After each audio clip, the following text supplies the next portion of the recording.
It was the first day of school, and I was starting my sophomore year at a new high school in San Francisco. The city was beautiful, but moving here after my dad's job transfer had been rough. Everything was unfamiliar: the streets, the people, the school. My parents reassured me that it was a fresh start, but I couldn't shake off the unease I felt. The school itself, Jefferson High, had a history.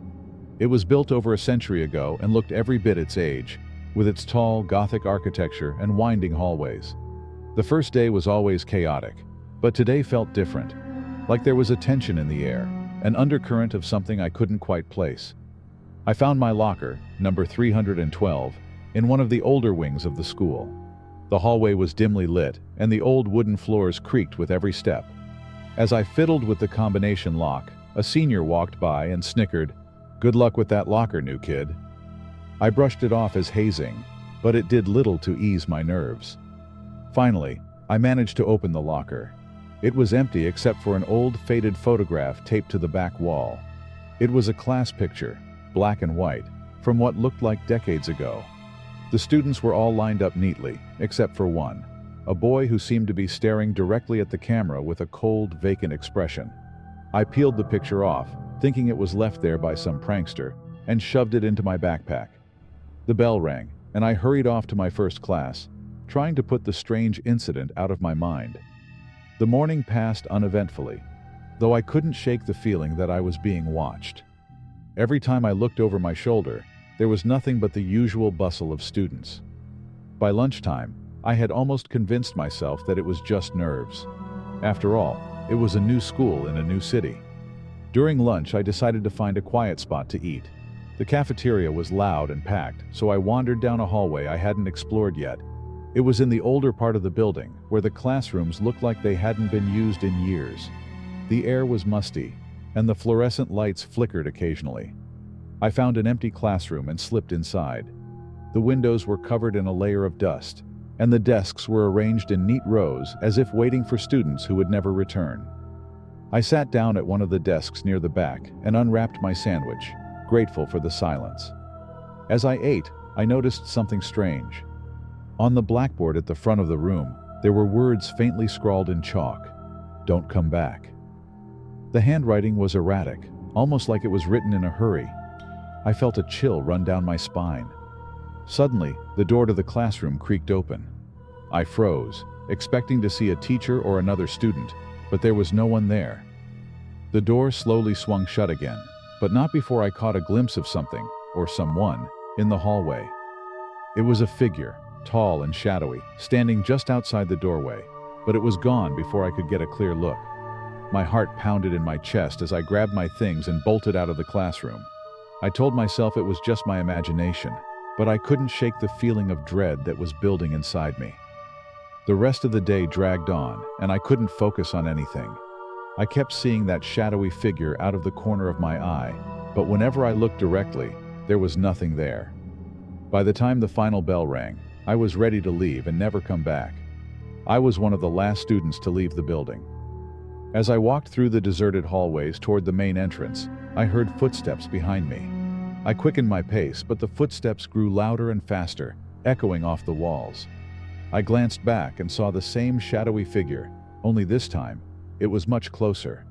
I could see its outline more clearly, a tall man, dressed in dark clothing, but his face was obscured in the shadows. Panic set in, and I broke into a run, but the figure was fast, keeping pace with me effortlessly. I turned a corner and threw myself against the door to the stairwell, racing down the steps two at a time. The footsteps were right behind me, relentless. I burst out of the stairwell into the basement level, realizing too late that I had gone the wrong way. The basement was a labyrinth of old storage rooms and forgotten corridors, far from the main exit. I darted down one of the dark hallways, my only thought being to find a place to hide. I found a door slightly ajar and slipped inside, pressing myself against the wall, trying to calm my ragged breathing. The room was pitch black, and I fumbled for my phone to use the flashlight. When I finally managed to turn it on, the light revealed a small, windowless room filled with old desks and chairs piled haphazardly. I stayed as still as possible, straining to hear any sound over the pounding of my heart. Then I heard it, the soft creak of the door opening, followed by the slow, deliberate footsteps. They stopped just outside the room. A faint voice called out, "You shouldn't have come here." It was low and raspy, filled with an unnerving calmness that sent chills down my spine. I turned off my phone's flashlight, praying the darkness would conceal me. The footsteps resumed, moving past the room I was hiding in, and I let out a breath I hadn't realized I was holding. But just as I started to feel a glimmer of hope, the footsteps stopped again, right outside the door. There was a long, agonizing silence before the door slowly creaked open. I held my breath, frozen with fear, as the figure stepped inside. In the dim light from the hallway, I could just make out the outline of the man. He stood there, unmoving, as if sensing my presence. Then, without warning, he lunged towards the pile of furniture, knocking it over with a loud crash. I screamed and bolted for the door, slamming it shut behind me as I ran down the hallway, not caring where I was going as long as I was getting away. I rounded a corner and saw a faint light ahead. It was the exit sign above the door leading to the outside. I sprinted towards it with everything I had, crashing through the door and out into the cool evening air. I didn't stop running until I reached the main street, where I finally allowed myself to look back. The school loomed in the distance, dark and silent, but the figure was nowhere to be seen. I never told anyone what happened that day. The next morning, I convinced my parents to let me transfer to another school, citing the usual excuses of not fitting in and needing a change. They agreed, and I never set foot in Jefferson High again.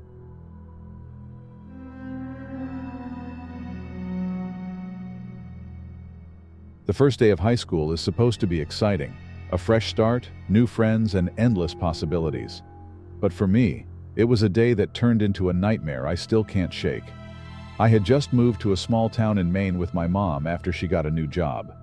The town was old, with history etched into every brick and cobblestone. The high school, a massive stone building, looked more like a haunted mansion than a place of learning. My mom dropped me off, and I stepped out, feeling a mix of anxiety and anticipation. Little did I know, that would be the last time I'd feel anything but pure terror that day. I walked into the school, greeted by the cold, drafty hallways lined with old wooden lockers. The other students seemed to know each other, and I felt the weight of being the new kid. My first class was history, and as I entered the room, I noticed something strange. There was a chair at the back of the classroom that was covered in dust, like it hadn't been touched in years. The teacher, Mr. Parker, an older man with a stern face, saw me staring at it. "That chair is off limits," he said sharply, his eyes narrowing at me. "No one sits there." I quickly found another seat, the uneasy feeling in my stomach growing. The class began, and I tried to focus, but I couldn't shake the feeling that something was wrong. Mr. Parker's lecture was interrupted by the door creaking open slowly, but no one entered. The room fell silent, and the teacher's face turned pale. He quickly shut the door and locked it, muttering something under his breath that I couldn't quite make out. At lunch, I sat alone, trying to make sense of what had happened. That's when I met Emily, a girl with long dark hair and a serious expression. She sat across from me and asked if I was the new kid. I nodded, and she looked around before leaning in closer. "You should be careful," she whispered. "This school, it's not what it seems." I asked her what she meant, but she only shook her head. "Just stay away from the third floor. Whatever you do, don't go up there." Her warning sent chills down my spine, but curiosity got the better of me. After lunch, I found myself wandering the hallways, looking for the staircase that led to the third floor. When I found it, it was blocked off by a rusty old chain and a sign that read, "Do not enter." I hesitated, but the urge to know what was up there was too strong. I stepped over the chain and started climbing the stairs. The higher I went, the colder the air became, and the sound of my footsteps echoed eerily through the stairwell. When I reached the top, I was met with a long, dark hallway. The lights were flickering, casting ominous shadows on the walls. As I walked down the hallway, I noticed that the doors to the classrooms were all closed, except for one at the very end. The door was slightly ajar, and a faint light spilled out into the hallway. I approached it cautiously, my heart pounding in my chest. When I pushed the door open, I was hit by a wave of cold air, and the lights flickered wildly before going out completely. I stood frozen in the darkness, feeling a presence in the room with me. The silence was broken by the sound of a soft whisper coming from the corner of the room. I couldn't make out what it was saying, but the voice was filled with anguish. I fumbled for my phone to use as a flashlight, but when I turned it on, the light revealed something that made my blood run cold. In the corner of the room, sitting in a dusty old chair, was a figure. It was a girl, her hair hanging limply over her face, her clothes tattered and torn. Her eyes were wide open, staring directly at me, but they were empty, devoid of life. I stumbled backward, dropping my phone as the girl slowly rose from the chair. She moved towards me, her steps slow and deliberate, and as she got closer, I could see the deep, dark wounds on her arms and neck. I tried to scream, but no sound came out. I turned and ran, the hallway stretching endlessly before me as the sound of her footsteps grew louder behind me. I reached the stairs and practically threw myself down them, crashing into the wall at the bottom. I scrambled to my feet and bolted towards the exit, my heart racing faster than it ever had before. When I finally burst out of the stairwell and into the main hallway, the school was bustling with students, completely oblivious to what had just happened. I looked back, expecting to see the girl following me, but there was nothing there. I was shaken, sweating, and out of breath, but I couldn't tell anyone what had just happened. They'd never believe me. Emily found me later that day and asked if I'd gone up to the 3rd floor. I nodded, still in shock, and she sighed. "That was Claire," she said quietly. "She was a student here years ago. They say she died on her first day of school, right in that chair you saw in history class. They never found out how." The bell rang, signaling the end of the school day, and Emily left, leaving me alone with my thoughts. As I walked home, I couldn't shake the feeling that I was being watched. When I finally got home and closed the door behind me, I let out a sigh of relief, thinking I was safe. But that night, as I lay in bed, I heard it. A faint whisper, the same one from the 3rd floor. It was coming from the corner of my room. I turned on the light, but nothing was there. I barely slept that night, and when I did, I dreamed of Claire, sitting in that dusty old chair, her empty eyes staring right through me. The next day at school, I found out that the 3rd floor was permanently sealed off. They said it was for safety reasons, but I knew better. I never told anyone what happened, but I never went near that stairwell again. And every night since then, I've heard that whisper in the dark, a chilling reminder that some things are never meant to be uncovered.